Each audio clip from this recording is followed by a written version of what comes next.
Fredo, dis-moi, de quoi on parle aujourd'hui? On envoie la lettre au président, mon gars.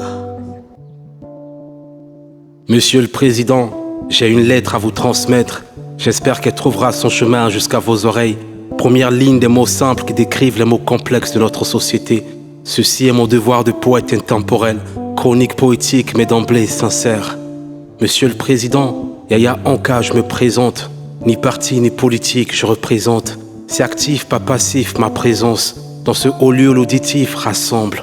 C'est vrai que la poésie est subjective, beaucoup trop de sens. Mais il y a trop de dossiers brûlants dans mon cartable, donc gérez, droit à ma vérité, carte sur table. Monsieur le Président, la jeunesse n'a rien à se mettre sous la dent. La minorité a dérobé l'or, l'espoir et l'argent. Il nous reste que le chômage, le délestage et l'urgence. C'est bien dommage que nos parents pensent maintenant que notre avenir se réalise en France seulement. Ailleurs, tes enfants partent avec leur talent.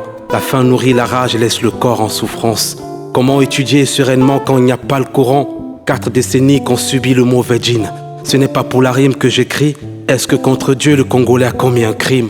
Les étudiants veulent bien poursuivre la marche, mais sur leur dos, beaucoup trop de bagages ne facilitent la tâche.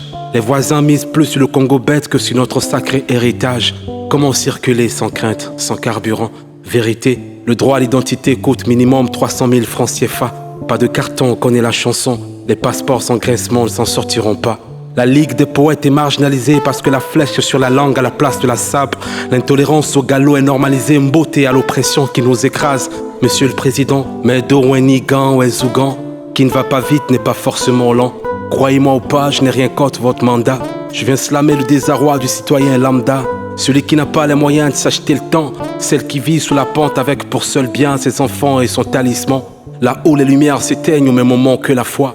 Monsieur le Président, nous sommes ces engins stationnés en cascade parce que les pompes de Total ne coulent plus de gasoil. À sec d'essence, à sec d'encre, à sec d'eau potable, maintenant en panne de patience.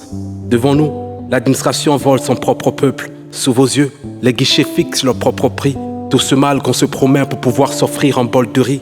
Pauvre veuve Congo condamnée à faire l'aveugle.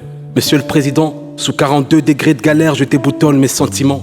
La jeunesse se plaint, se plie sous vos dettes. Il n'y a pas que les prochaines élections qui nous inquiètent. L'espoir, il faut demander aux artistes de le repeindre. Ce n'est pas demain qu'il faut craindre, c'est aujourd'hui qu'on n'arrive pas à atteindre. Nos élites se livrent en spectacle de tic au tac. Nos enfants regardent tout, absolument tout sur TikTok. Dépravation des mœurs, culte du léger.